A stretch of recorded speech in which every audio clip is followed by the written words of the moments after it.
చేసే మట్టి పాత్రలు అమెజాన్ నుంచి తెప్పించినాము. దీంతో పాటు 2 చెక్క స్పూన్లు కూడా ఇచ్చిండ్రు. ఎంత మంచిగా ప్యాక్ చేసిండో చూడండి. పైన ధర్మాకోల్ పెట్టిండు. చాలా చక్కగా ప్యాక్ చేసి ఇచ్చిండ్రు పలిగిపోకుండా.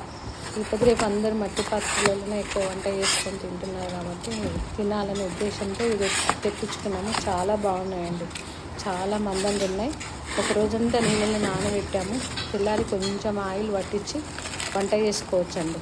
చాలా ఫ్రైలు కానీ పులుసులు కానీ అన్నీ మంచిగా చక్కగా అవుతున్నాయి.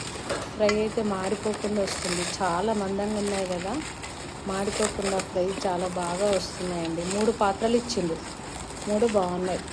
అమెజాన్ నుంచి తెప్పించుకున్నామండి. చాలా బాగున్నాయి పాత్రలు మాత్రం సూపర్. ఇది పైది చిన్నదండి, కింద 2 ఉన్నాయండి. బాగున్నాయండి, 2 బాగున్నాయి.